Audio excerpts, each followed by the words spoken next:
तिहुवण तिलयम देवम वंदिता तिहुवणिंद परिपूज्यम वोचम अणुपेहाओ भव्य जनानंद जननियो वोचम अणुपेहाओ भव्य जनानंद जननियो। तीनों लोकों के जो नाथ हैं त्रिभुवन तिलयम, ऐसे सच्चे देव को नमस्कार करके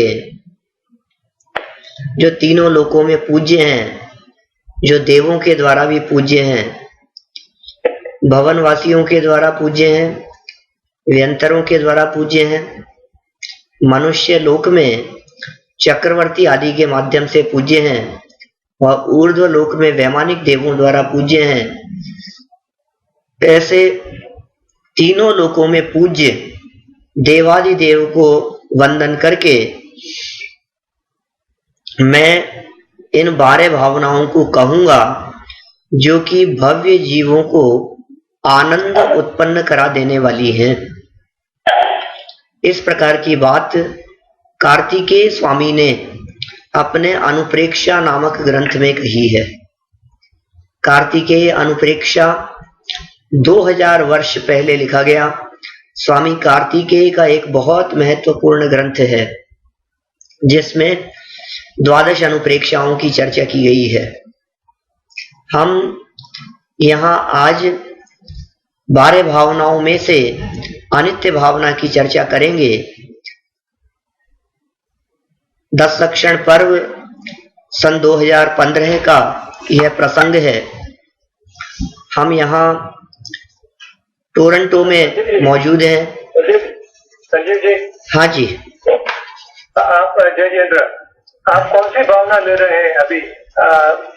हम राजा राणा छत्रपति लेने वाले हैं।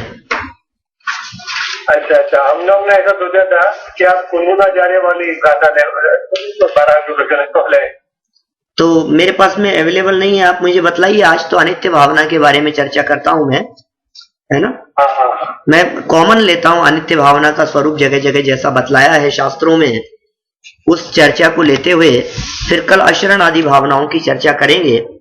आप लोगों के पास में अवेलेबल है? आप लोग कुछ लेके बैठे हैं? हम लोग ने सोचा था कि 12 अनुप्रेक्षा कुंभनाचार्य की बनाई हुई वो हम लोग ने वेबसाइट पर डाल दी है, तो सबके पास एक्सेस है उसका। Okay, but I haven't today. ठीक है, अभी आप चालू रखिए, मैं आपको बात करता हूँ बाद में। ओके, 4 बजे के बाद बात करता हूँ। ठीक है।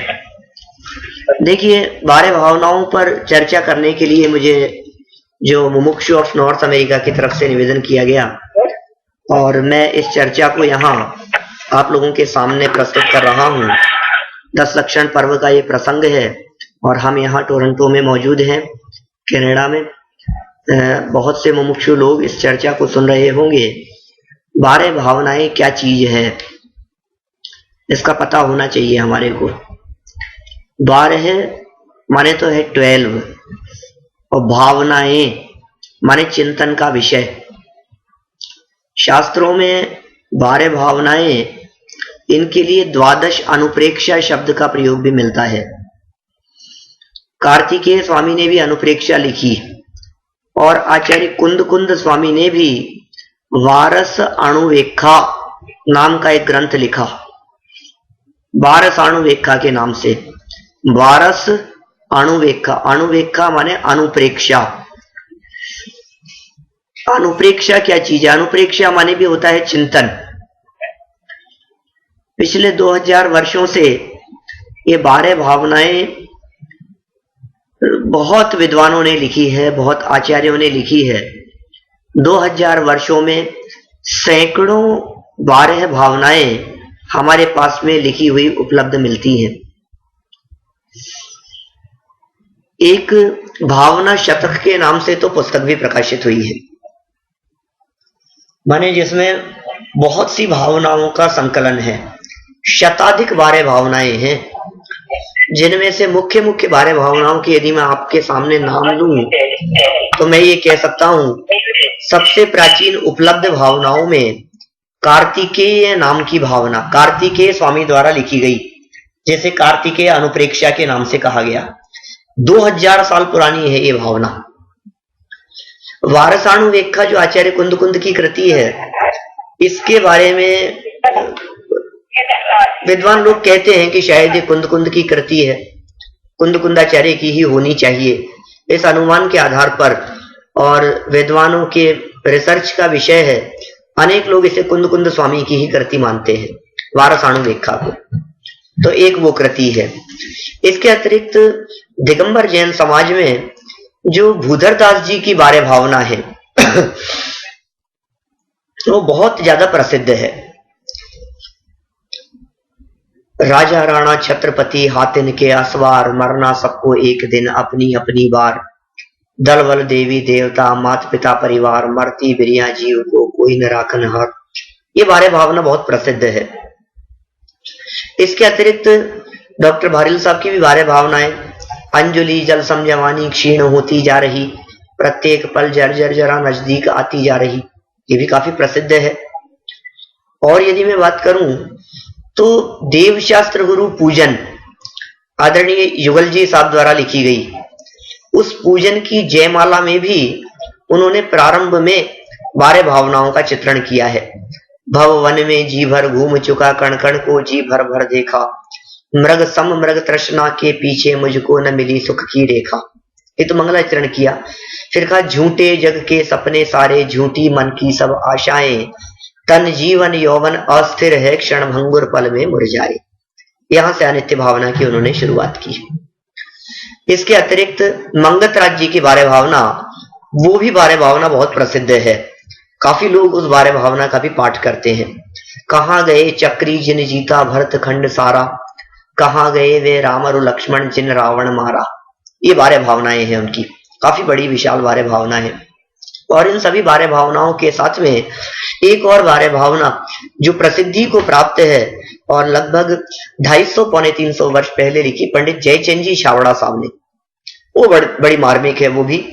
उसमें उन्होंने लिखा, द्रव्य रूप करी सर्व थिर परजय थिर है कौन, द्रव्य दृष्टि आपा लखो परजय नय करी गौन। ऐसी जयचंद जी छावड़ा साहब की बारे भावना है। खैर चलिए, इन सभी बारे भावनाओं में 12 शब्द ऐसे हैं जो कॉमन हैं, माने कोई भी विद्वान हो जिसने बारे भावनाओं की रचना की है, उसने 12 शब्दों को आधार बनाकर एक सिस्टमेटिक क्रम से उसकी रचना की है। बहुत सारे लोग दिगंबर जैन समाज में जिनको बारे भावनाएं याद है, यदि मैं उनसे पूछता हूं कि बारे भावनाओं के नाम बतलाइए, तो वो लोग ये कहते हैं, बारे भावनाओं के नाम भी होते हैं क्या कुछ, हमको तो पता ही नहीं। आपको तो पूरी बारे भावना सुना सकता हूं मैं, बारे भावनाओं के नाम क्या होंगे, लेकिन बारे भावनाओं के नाम उमा स्वामी आचार्य देव ने तत्वार्थ सूत्र में दिए हमारे को। अनित्य भावना, अशरण भावना, संसार भावना, एकत्व भावना, अन्यत्व भावना, अशुचि भावना, आश्रव भावना, संवर भावना, निर्जरा भावना, लोक भावना, बोधि दुर्लभ भावना और धर्म भावना, ये 12 भावनाएं हुई। माने इन 12 भावनाओं के लिए कुछ 12 शब्द दिए हैं, और जितने भी विद्वानों ने, जिन शताधिक विद्वानों ने इन 12 भावनाओं के बारे में अपनी पद्यात्मक चर्चा की है, उन सभी ने इन 12 प्रकार से अपने चिंतन को बढ़ाते हुए उन 12 भावनाओं की रचना की है। इसका मतलब अनित्यता के बारे में चिंतन सबसे पहले, फिर अशरण के बारे में चिंतन, फिर संसार के बारे में चिंतन। बस ये आप शब्द यदि ध्यान रखेंगे तो भावना किसी के भी द्वारा लिखी गई हो, कोई भी व्यक्ति के द्वारा 12 भावनाएं लिखी गई हो, आप यदि उस शब्द को देखेंगे तो निश्चित तौर पर आप उसके मर्म को समझ पाएंगे कि ये क्या कहना चाहते हैं इस छंद में, इस छंद का मूल मोटो क्या है। अनुप्रेक्षा की व्याख्या यदि मैं आपसे परिभाषात्मक रूप से करूं तो उसकी परिभाषा ऐसी बनाई जा सकती है, वैराग्य उत्पादक तत्व परक चिंतन को अनुप्रेक्षा कहते हैं। क्या कहा? आप लोग याद भी कर सकते हैं इसको, बहुत सुंदर सी लाइन है। वैराग्य उत्पादक तत्व परक चिंतन को अनुप्रेक्षा कहते हैं, भावनाएं कहते हैं। इसमें दो महत्वपूर्ण शब्दों का प्रयोग किया है मैंने, वैराग्य उत्पादक एक, और दूसरा कहा तत्व परक, और फिर कहा चिंतन। इन 12 भावनाओं में से प्रारंभ की 6 भावनाएं वैराग्य को उत्पन्न करने वाली हैं, और बाद की 6 भावनाएं तत्व से संबंध रखने वाली हैं।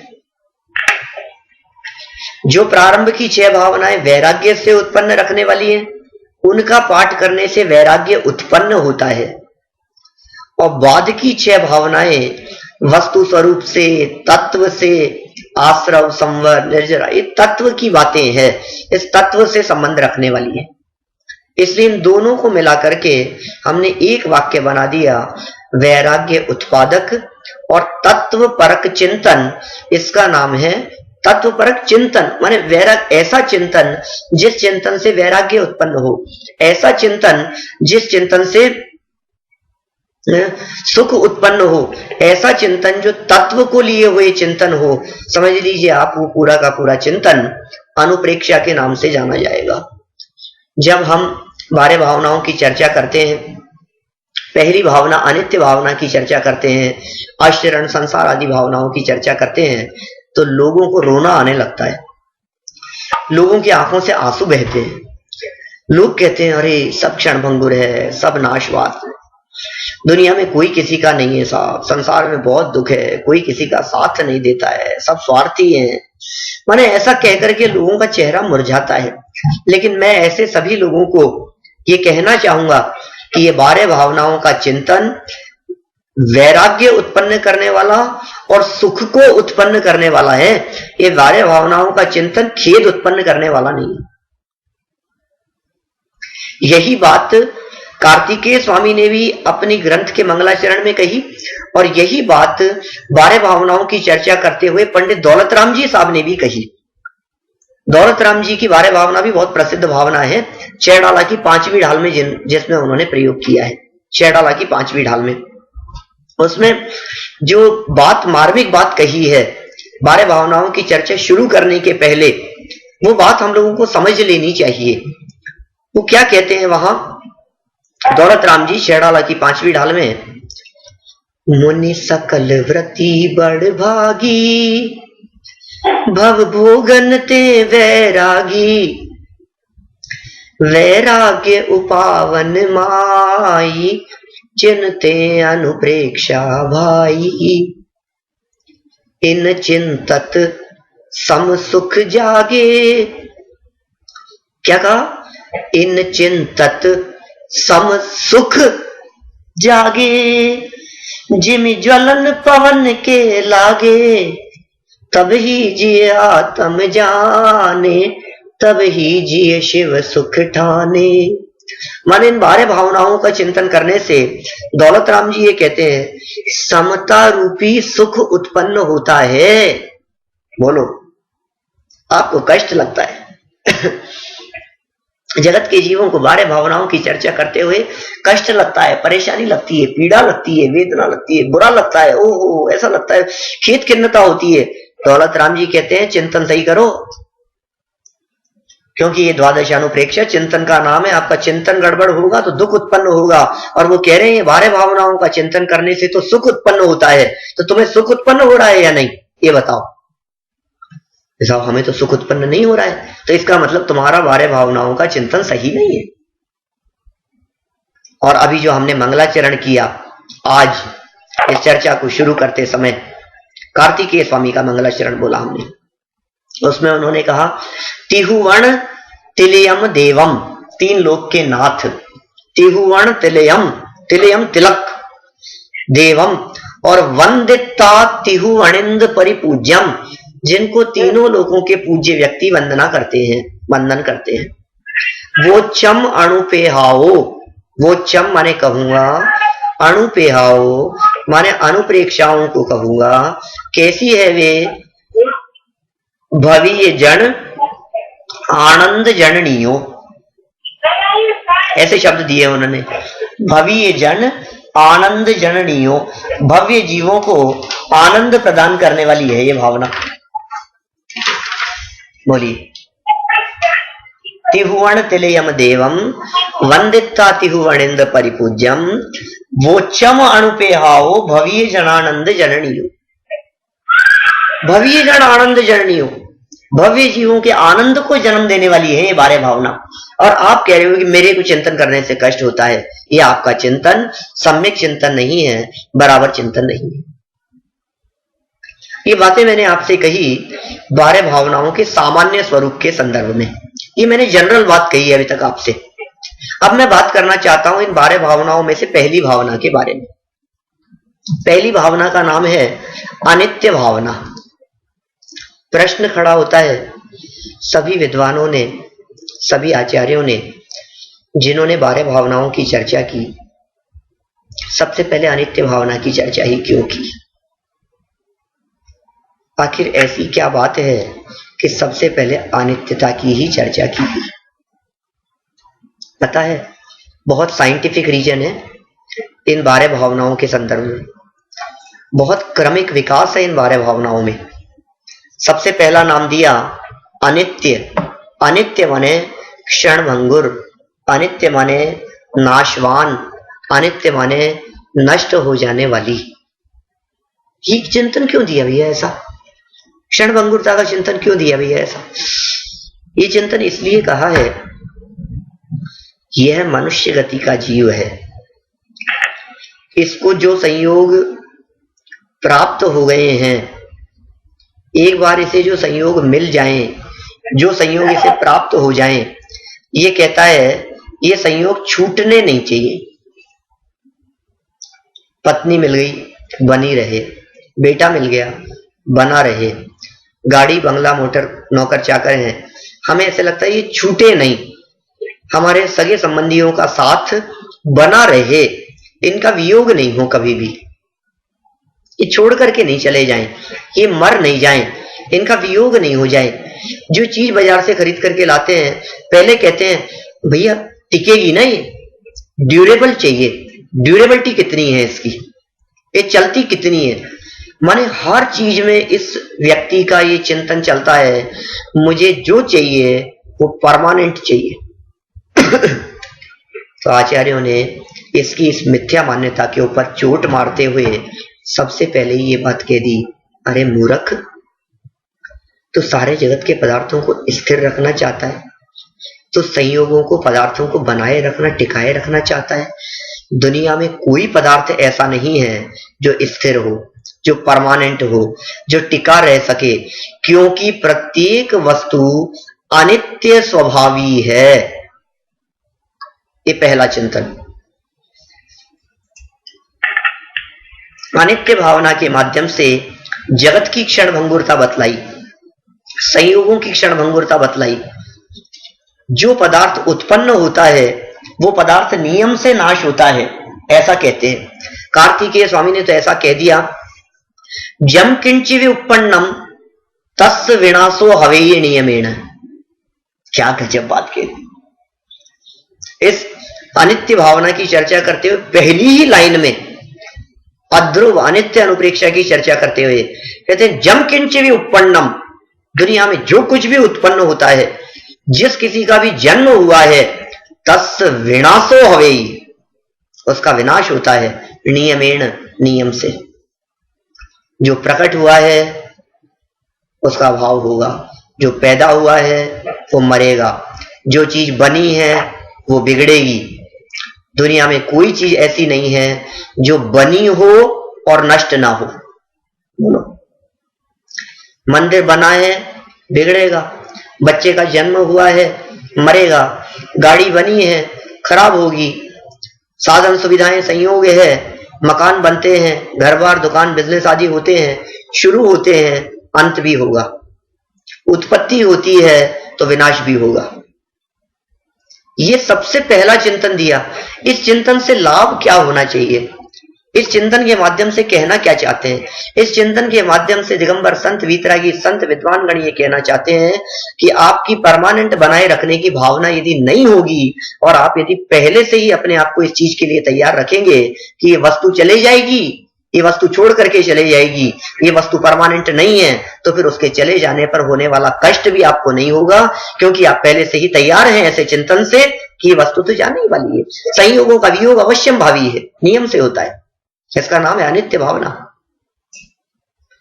जिसका संयोग हुआ है उसका वियोग नियम से होगा। बनी है वो बिगड़ेगी। बोलो ये चिंतन कितना सटीक चिंतन है, कितना व्यवस्थित चिंतन है इस जीव को दुख से बचाने के लिए। आज मेरे 20 साल के बेटे का मरण हो गया, बोलो दुनिया में है कोई मेरे को जो सुखी कर सकता हो सिवाय इस चिंतन के कि जम किंचि विपन्नम तस्य विनाशो। अनित्यता के चिंतन के अतिरिक्त और क्या चिंतन हो सकता है? शांति रखो, कोई बात नहीं। जिसका जन्म हुआ है उसका मरण तो होगा ही, अवश्य है होना।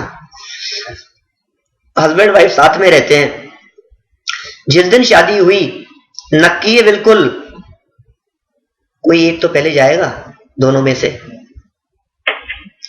आपने वो निर्मोही नगरी के निर्मोही राजा का निर्मोही पुत्र निर्मोही उसकी कथा सुनी है, कहानी सुनी है आपने? मैं सुनाता हूं, मैं सुनाता हूं। एक राजकुमार था निर्मोही नगरी का रहने वाला। जंगल में किसी प्रसंग में उसको जाना हुआ, जंगल से वो गुजर रहा था। जंगल से गुजरते हुए रास्ता भटक गया। जब रास्ता भटक गया तो भटकते भटकते कोई नहीं मिला। सुबह से शाम हो गई। उसको एक बहुत दूर एक साधु बाबा की कुटिया दिखाई दी और वहां कुटिया की तरफ वो गया और उसने जाकर के पूछा कि मैं नगर से आया हूं और नगर जाने का रास्ता क्या आप मुझे बतला सकते हैं? साधु ने पूछा कि तुम कौन हो, कहां से आए हो? तो बोले मैं निर्मोही नगरी से आया हूं। बोले अच्छा निर्मोही नगरी से आए हो, लेकिन हो कौन तुम?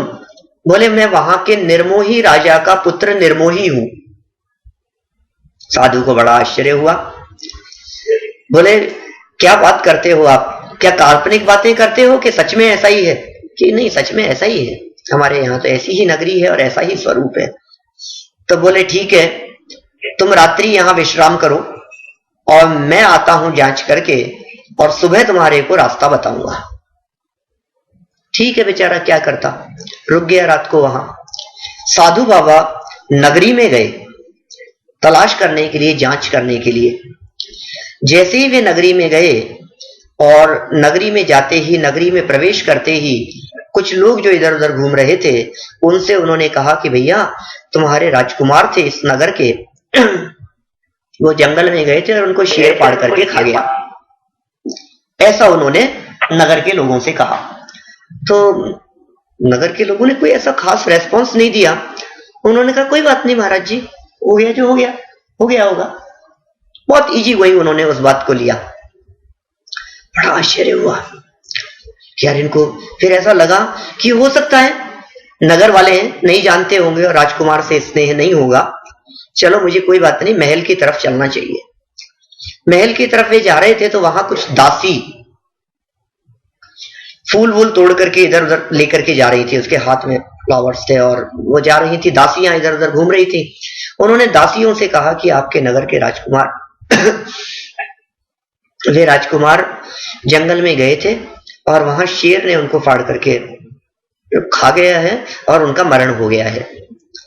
तो बड़े शांत भाव से दासियों ने कहा कोई बात नहीं महात्मा जी, ये तो हम रोजाना ही देखते हैं, जो फूल पौधों पर प्रातः लगते हैं सायंकाल मुरझा जाते हैं, वे भी चल बसे, कोई बात नहीं। बहुत आश्चर्य हुआ, सच में ऐसा चिंतन है, बहुत अच्छी बात है। थोड़ा आगे बढ़े। आगे बढ़ने पर उन्हें उस राजकुमार का भाई मिला और उनसे कहा कि भैया तुम्हारे जो भ्राता थे, तुम्हारे जो ब्रदर थे, पूरी वही घटना सुनाई। वे जंगल में गए थे और ऐसे ऐसे शेर आया और उसने बहुत आक्रमण किया, आपस में लड़ाई हुई और उसको फाड़ करके खा गया और टुकड़े टुकड़े कर दिए चीर फाड़ करके। अब वो नहीं बचे। तो बहुत दुखद समाचार है, मैं आपको क्या कहूं, ऐसी ऐसी परिस्थिति बन गई है।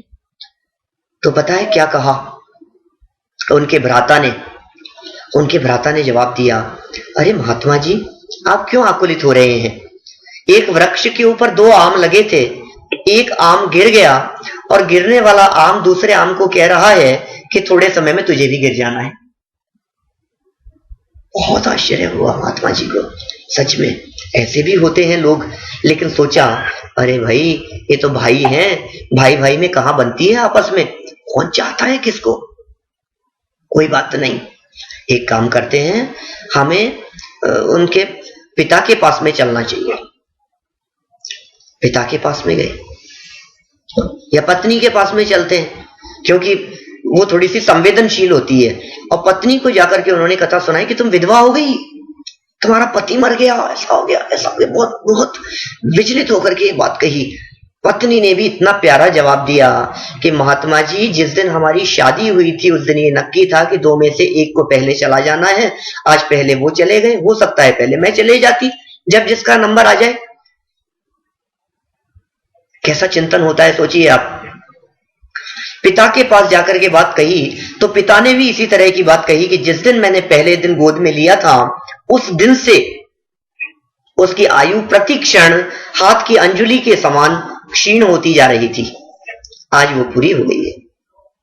खेद खिन्न होने की कोई बात नहीं है। सबको देख करके बड़ा आश्चर्य हुआ, उनको बहुत प्रसन्नता भी हुई कि ऐसी निर्मोही नगरी भी हो सकती है। लेकिन अंत में एक और विचार आया कि क्यों नहीं मां से भी पूछ लिया जाए कि दुनिया कैसी भी हो, लेकिन मां का दिल तो मां का दिल ही होता है। मां का हृदय तो बहुत संवेदनशील होता है, ममत्व उसमें तो होता ही होता है। मां से जाकर के मिले, और जब मां से जाकर के मिले तो मां से पूरा बहुत विचलित होकर के, व्याकुलित होकर के, हड़बड़ाहट से और ऐसे कथा को सुनाया कि मां को तो रोना आ ही जाए। लेकिन मां ने कहा, महात्मा जी, आप ऐसे इतने बड़े महात्मा होकर इतने विचलित हो रहे हो। इतनी सी घटना से सूर्य उदित होता है तो अस्त नियम से होता है, किसी व्यक्ति का जन्म होता है तो मरण नियम से होता है। जिस दिन वो मेरे गर्भ में आया था उस दिन से निश्चित था कि ये कितनी आयु लेकर के आया है। प्रत्येक पल उसकी आयु व्यतीत होती जा रही थी। आज उसकी आयु पूरी हो गई और वो अपने जीवन को पूर्ण करके जिस गति में जाना था उस गति में चला गया। ऐसे विचार सुनकर महात्मा जी ने अपने आप को धन्य महसूस किया कि ऐसे भी राजा हो सकते हैं, ऐसी भी प्रजा हो सकती है, ऐसी भी निर्मोही नगरी हो सकती है। मैंने तो इस बात की कल्पना भी नहीं की थी। और पुनः आकर के उसने राजकुमार की भी परीक्षा लेने की कोशिश की तो राजकुमार ने भी इसी प्रकार का जवाब दिया।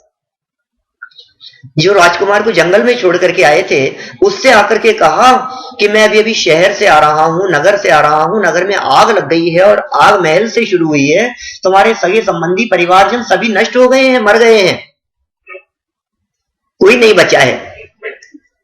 तो उसने भी इसी प्रकार का बहुत मधुर स्वरों में तत्वज्ञान से उत्प्रोत जवाब दिया, जिसको जब जहां जैसा मरण होना लिखा है उसका जन्म मरण वहां निश्चित तौर पर होता ही है। उसे टालने में इंद्र और जिनेंद्र कोई भी समर्थ नहीं हो सकते हैं। विधि के इस विधान को कौन टालने में समर्थ हो सकता है? देखिए, इस प्रकार का चिंतन यदि हमारा हो तो हमारे घर में किसी भी व्यक्ति का वियोग होने पर तकलीफ का अनुभव नहीं होगा, कष्ट का वेदन नहीं होगा। ये सब तो कहानी तो एक प्रसंग मात्र था, एक काल्पनिक कथा जैसी थी, क्योंकि इस तरह की नगरी तो दुनिया में कहीं संभव नहीं है। लेकिन एक छोटे छोटे से प्रसंग के माध्यम से ये चिंतन करने के लिए विवश किया गया कि भैया इस दृष्टि से भी चिंतन करो। सूर्य उदित होगा तो अस्त होगा, ऐसा भी चिंतन किया जा सकता है। यदि आपका चिंतन इस प्रकार का होगा तो किसी भी चीज के वियोग होने पर आपको कष्ट का वेदन नहीं होगा, आपको तकलीफ का वेदन नहीं होगा, आप परेशान नहीं होंगे, आप आकुलित व्याकुलित नहीं होंगे और सच्चा सुख उत्पन्न हो पाएगा। आप कोई भी बाह्य भावना उठा लीजिए। अब मैंने जो ये बात आपको अनित्यता के संदर्भ में कही है, आप दुनिया की कोई भी बाह्य भावना उठा करके देखिए, आपको पहले नंबर की पंक्तियों में, प्रारंभिक पंक्तियों में इसी अनित्यता का चित्रण मिलेगा, इसी क्षणभंगुरता का चित्रण मिलेगा। कहां गए चक्री जिन जीता भरत खंड सारा, कहां गए वे राम और लक्ष्मण जिन रावण मारा, कहां कृष्ण रुक्मणी सतभामा अरु संपत्ति सगरी, कहां गए वे रंग महल अरु सुवर्ण की नगरी, नहीं रहे वे लोभी कौरव, जूझ मरे रण में, तजे राज तज गए राज तज, पांडव वन को अग्नि लगी तन में। क्या चिंतन किया है मंगतराज जी ने 12 भावनाओं का। ये स्वरूप नहीं है। दुनिया में कौन बचा है? बड़े से बड़े महापुरुष भी आज हमारे पास में मौजूद नहीं है। यदि बच सकते होते तो वे ही बच गए होते। कोई नहीं है, बचता हुआ कोई नहीं दिखाई देता है। बड़े बड़े राजा, महात्मा, महापुरुष इस धरती पर आए और अपनी यादों के स्वर्ण महल कितनों ने यहां बनाए। कल जुबा जुबा के किस्से थे, आज एक खंडहर के हिस्से हैं। जग के वैभव का हाल है ये, सब जीते जी के किस्से हैं। ये जगत के वैभव का हाल है इस प्रकार का। ये सब जीते जी के किस्से हैं इस प्रकार के। जब तक जिंदा है तब तक वो महल है और बाद में वो सब खंडहर हो जाता है। तो सावधान रहें, सतर्क रहें, अपनी लाइफ को देखें बहुत गहराई से। ये अनित्यता का चिंतन है। मैं इस अनित्यता के चिंतन के संदर्भ में 50 स्टोरीज आपको सुना सकता हूं, लेकिन सुनाऊंगा नहीं। कोई व्यक्ति ऐसा, कोई घर ऐसा नहीं होगा जिस घर में किसी का मरण नहीं हुआ हो। एक और प्रसंग, गौतम बुद्ध स्वामी के जीवन में इस तरह की घटना घटी। एक बूढ़ी माँ अपने छोटे से बच्चे को लेकर गौतम बुद्ध के पास में आई और उससे कहा कि ये मेरे बेटे को जिंदा करो, आप महात्मा हो, आप साधु हो और आप दुनिया को उपदेश देते हो, आप तो बहुत बड़े हो, आप सब कुछ कर सकते हो, आपके पास में बहुत शक्तियां रहती हैं। गौतम बुद्ध ने छोटी सी बात कही उससे, अब क्या कहते हैं बेचारी से। उससे ये कहा कि जाओ, एक काम करो, तुम एक मुट्ठी चावल ले आओ, लेकिन किसी ऐसे घर से लेकर के आना जिस घर में किसी का मरण नहीं हुआ। वो बेचारी बहुत हंसती मुस्कुराती हुई गई। बोले उससे जिंदा हो जाएगा मेरा बेटा? बोले हाँ हो जाएगा, तू जा मां यहां से। वो बेचारी गई, द्वार द्वार जाकर के घूमती रही, भटकती रही। उसे एक घर ऐसा नहीं मिला जिस घर में किसी का मरण नहीं हुआ। यहां कौन है ऐसा जहां मरण नहीं होता, जहां वियोग नहीं होता? संयोगों का वियोग तो होता ही होता है। मैंने मरण के संदर्भ में इस बात को कहा है, आप इसी बात को दूसरे संयोगों के ऊपर भी लगा सकते हो। अस्थिर है, क्षणभंगुर है। एक सेठ जी ने बहुत बड़ा महल बनाया, बहुत अच्छा मकान बनाया, इतना आलीशान बंगला बनाया जिसकी आप कल्पना नहीं कर सकते हो। और जब वो बंगला बनाया तो उसमें पंडित जी को भी बुलाया, आमंत्रित किया। जब हम वहां पहुंचे तो हमसे कहा, कहो पंडित जी कैसा लगा आपको ये मकान हमारा? जचा, पसंद आया आपको? इसमें कोई कमी हो तो बताओ। वो तो इस अभिमान में बोल रहे थे, इसमें क्या कमी बतलाएंगे, और वो रुपया लगाया है हमने, कोई कमी नहीं है हमारे पास में। फिर भी मन लेने के लिए या पंडित जी से ऐसी प्रशंसा सुनने के लिए उन्होंने कही ये बात। हमने भी कह दिया, भैया 2 कमियां दिख रही है सेठ जी इसमें। बोले अरे पंडित जी आपने भी अच्छी बात कही, अभी बताओ, आप बताओ, हम दूर किए देते हैं। हमने कहा सेठ जी वो दूर नहीं हो सकती, ऐसी कमियां हैं। अरे पंडित जी आप भी क्या बात कर रहे हो, हमारे पास में क्या कमी है? न लेबर की कमी है, न पैसे की कमी है। आप कहो तो सही, अभी सुधरवा देते हैं। अरे आप कहो तो मकान के एक हिस्से को पूरा का पूरा दोबारा बनवा दें। आप कहो तो सही, बताओ तो सही क्या कमियां हैं। तो हमने कहा सेठ जी 2 कमियां हैं। एक तो ये जो मकान बनाया है यह मकान परमानेंट नहीं है, और दूसरा इस मकान में रहने वाला भी परमानेंट नहीं है।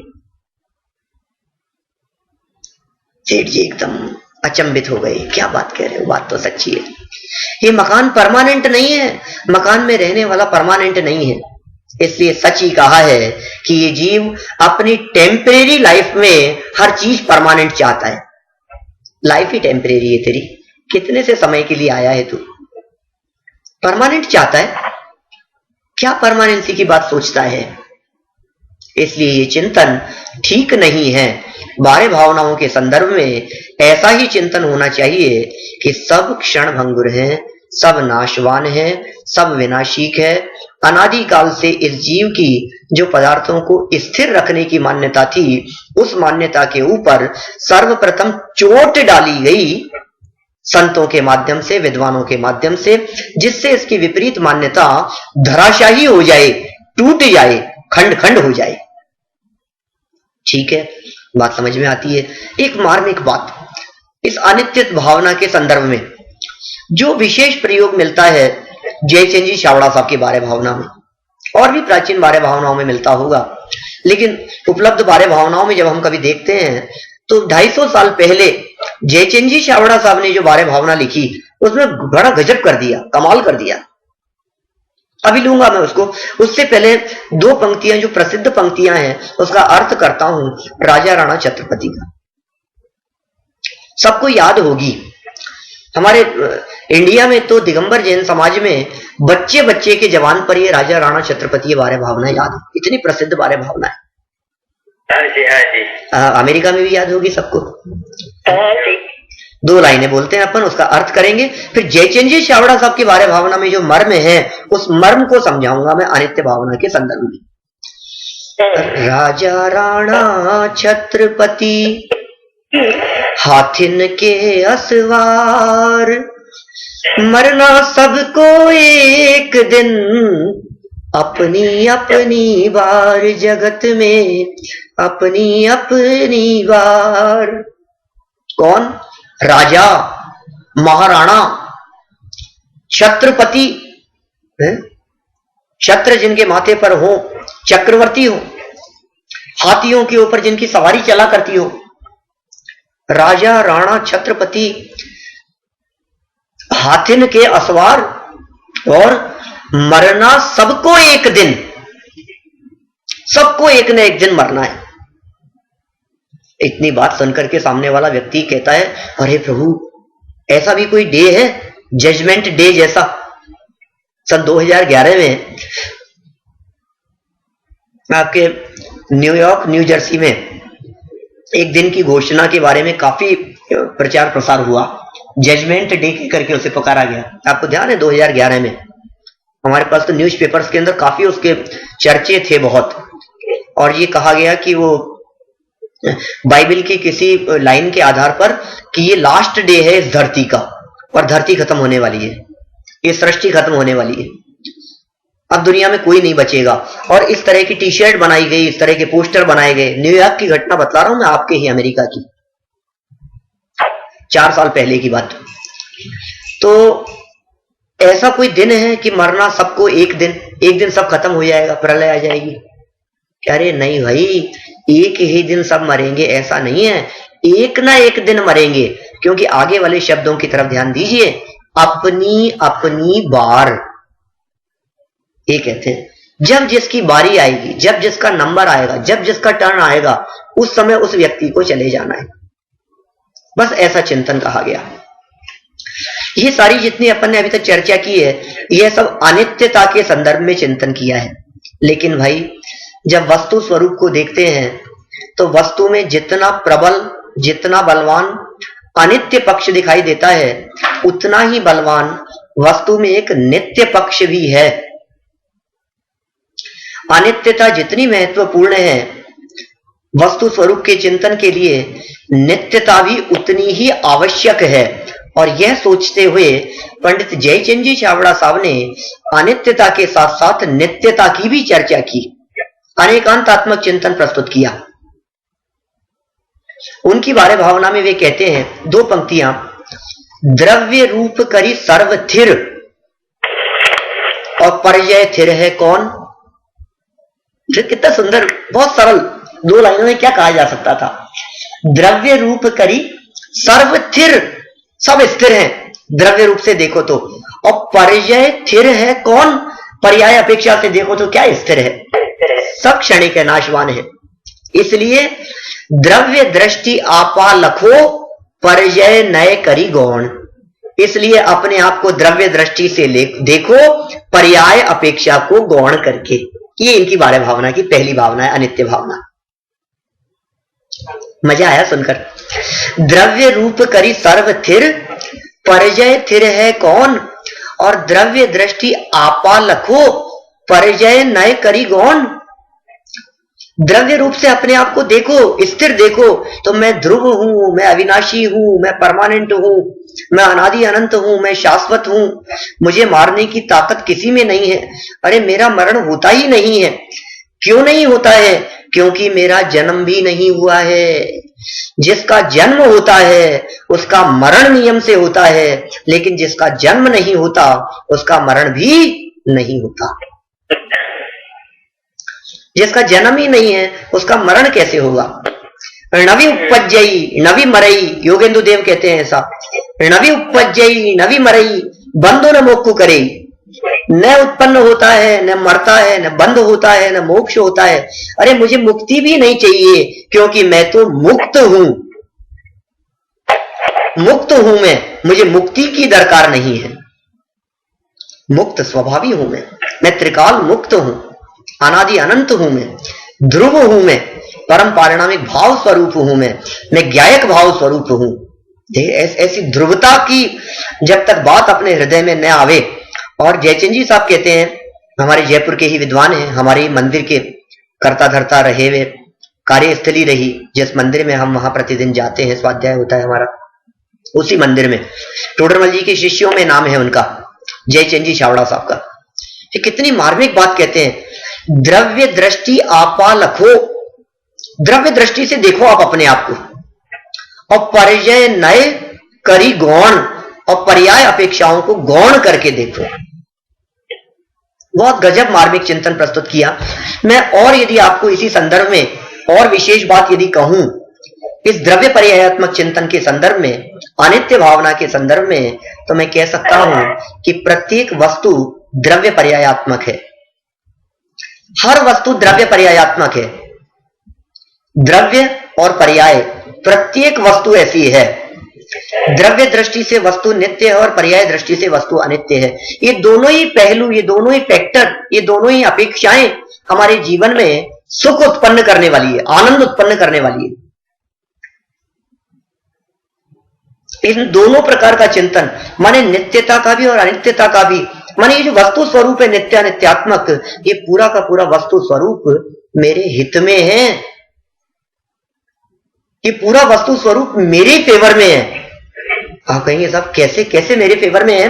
तो देखिए, मैं कहता हूं आपसे, आप बतलाइए, मैं आपसे पूछता हूं, क्या आप अपने मिथ्यात्व को रखना चाहते हो? कहेंगे नहीं। क्या आप ये चाहते हो कि आपकी संसार दशा बनी रहे? कि नहीं। क्या आप ये चाहते हो कि आपके राग द्वेष बने रहे? कि नहीं। क्या आप चाहते हो कि आपके दुख परमानेंट रहे? कि नहीं। मिथ्यात्व, राग द्वेष, काम क्रोध आदि के परिणाम, दुख, तकलीफ, कष्ट, परेशानियां, विकार, ये सब आप क्या चाहते हैं इन सब के बारे में? तो आपका एक ही जवाब होगा, हम चाहते हैं ये सब नष्ट हो जाएं। तो वीतरागी संत आपको विश्वास दिलाते हैं जगत के स्वरूप के आधार पर।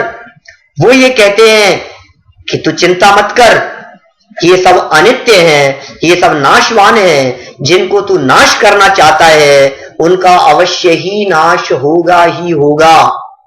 ये टिकते ही नहीं है, परिवर्तनशील है, नाश होने ही वाला है।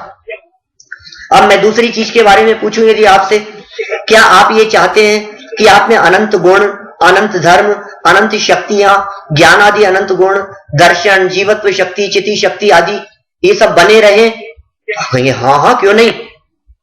तो वीतरागी संत आपको विश्वास दिलाते हैं, अरे तू चिंता मत कर, जिस चीज को तू परमानेंट रखना चाहता है वो चीज परमानेंट है।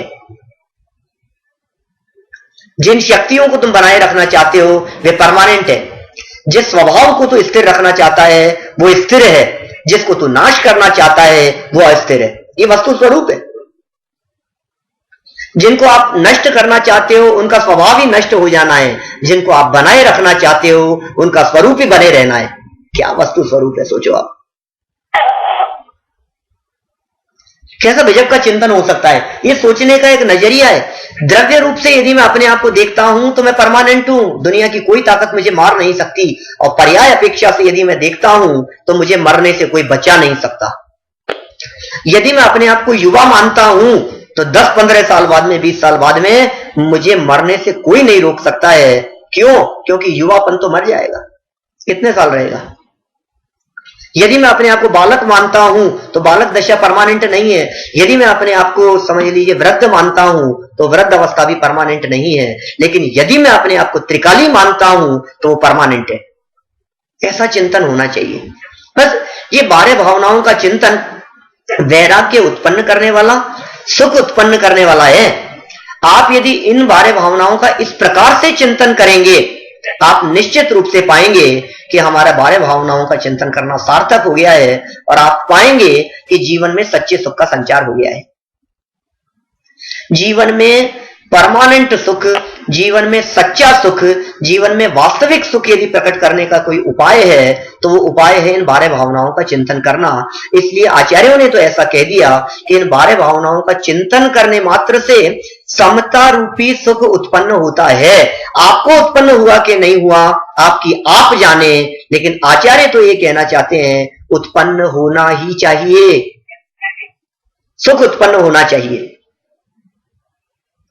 चिंतन कीजिए आप वस्तु स्वरूप के बारे में, चिंतन कीजिए आप पदार्थ कैसा है, संयोग कैसे हैं और मैं कैसा हूं। संयोग नाशवान है और मैं अविनाशी हूं। संयोग क्षणभंगुर है और मैं परमानेंट हूं। संयोग बदलने वाले हैं और मैं नहीं बदलने वाला हूं। माने बदलने वाले के साथ साथ नहीं बदलने वाले का चिंतन, नाशवान के साथ साथ अविनाशी का चिंतन, अनित्यता के साथ साथ नित्यता का चिंतन। सच में जब ये दोनों प्रकार से हमारी देखने की दृष्टि होगी और ऐसा हमारा एंगल होगा तो दुनिया में कोई ताकत नहीं है जो हमारे को दुखी कर सके। एक प्रकार से मैं कह सकता हूं कि ये 12 भावनाओं का चिंतन इस जीव के दुख मिटा देने वाला चिंतन है। सबसे पहले चिंतन की बात कही मैंने, बात कही है भी आपसे कि इन 12 भावनाओं में सबसे पहले अनित्यता का नंबर क्यों रखा गया। उस अनित्यता का क्रम रखने का यही हेतु है कि ये जीव जिनको परमानेंट रखना चाहता है, फिर वे रहते तो है नहीं, वे चले जाते हैं। जग में जिसको निज कहता मैं, वह छोड़ मुझे चल देता है। मैं आकुलित व्याकुलित होता हूं और व्याकुल का फल व्याकुलता है। बोलो अब क्या करें, क्या चिंतन करें फिर। तो जग में जिसको कहता हूं ना मैं, पहले ही मान लूं कि इसको जाना है, अब दुख नहीं होगा। उसको चले जाना है और मुझे बने रहना है। बहुत प्रकार की 12 भावनाएं हैं आपके सामने। जो भी 12 भावनाएं रखी गई हो, आप किसी की भी 12 भावना उठाएं और एक बार उसे देखते हुए इस प्रकार से चिंतन करें, आपको बड़ा आनंद आएगा, आपको बड़ा मजा आएगा। ऐसा ही चिंतन 12 भावनाओं के संदर्भ में होना चाहिए। अब सेकंड स्टेप खड़ा होता है। माने देखो दूसरी भावना मैं चर्चा करूंगा कल उसके संदर्भ में। सिर्फ प्रश्न उठाता हूं शिष्य की तरफ से, सामने से। जिस प्रश्न के जवाब में दूसरी भावना की रचना हुई, वो शिष्य सामने से ये कहता है कि साहब सब क्षणभंगुर है, मान लिया, लेकिन विल ट्राई, हम कोशिश करेंगे। कि क्या कोशिश करेंगे? कि बचा लेंगे। क्या कहता है? अनित्य भावना में जब कहा कि सब क्षणभंगुर नाशवान है, सारी समझ में आ गई पूरी बात। फिर कहता है कि मैं बचा लूंगा, सर मैं बचा लूंगा, प्लीज आप मैं कोशिश करता हूं कि मैं बचा लूं। तो आचार्यों को फिर दूसरी भावना लिखनी पड़ी जिसका नाम है बचाने से भी नहीं बचेंगे, अशरण। उसकी चर्चा अपन कल यथा समय करेंगे। हम सभी इन 12 भावनाओं के चिंतन के माध्यम से सच्चे सुख का संचार अपने जीवन में करें, अपने जीवन में सच्चा सुख उत्पन्न करें। तभी हमारा ये 10 लक्षण महापर्व जो हम यहाँ बहुत धूमधाम से मना रहे हैं, तो कितनी बार मनाए हैं अपन ने? साल में 3 बार आते हैं 10 लक्षण पर्व। जितनी हमारी उम्र है उससे 3 गुना 10 लक्षण पर्व निकल गए हमारे जीवन में। फिर भी आज तक कभी सुख का संचार नहीं हुआ। उसका एकमात्र कारण है कि हम सुनते तो हैं लेकिन चिंतन नहीं करते। इसलिए अंतिम बात मैं कहना चाहता हूं, ये 12 भावनाएं, 12 अनुप्रेक्षाएं, अनुप्रेक्षा शब्द ही चिंतन को इंडिकेट करता है। हमें चिंतन करना चाहिए, हमें सोचना चाहिए, बारंबार चिंतन करना चाहिए। जो बातें सुनी हैं उसका घोलन करें, मंथन करें, चिंतन करें, हमारे दिलो दिमाग में वो बात चलती रहे, दिलो दिमाग में वो बात घूमती रहे, तब वो 12 भावनाएं समता रूपी सुख को उत्पन्न करने में समर्थ हो सकती है। ये 12 भावनाएं पाठ मात्र की चीज नहीं है, ये चिंतन की चीज है। इसलिए सिर्फ पाठ की विषय वस्तु न बने, चिंतन की विषय वस्तु बने, और ऐसे चिंतन पूर्वक आप सभी सुखी हों। इसी मंगल भावना से मैं आज की बात को यहीं विराम देता हूं। बहुत अच्छा पंडित जी, बहुत बहुत धन्यवाद आपका कि आपने हमको 10 लक्षण पर्व में इतनी अच्छी तरह से हमारे पर्व का शुरुआत किया है। बहुत ही अद्भुत भावनाएं हैं और वास्तव में चिंतन के लिए बहुत ही अच्छी खुराक है हम सबके लिए। तो आपका बहुत बहुत धन्यवाद। रजी भाई, आपको कुछ अनाउंसमेंट करना है? कुछ अनाउंसमेंट? हाँ, नहीं हो तो फिर हम जिनवाणी स्तुति बोलते हैं। हाँ, हंस भाई जिनवाणी दे रहे हैं। हाँ, जो लोग, those people who are planning to come to Devlali Shibir, there are a number of people. Please wait after Jinwani. बोलिए जिनवाणी स्तुति।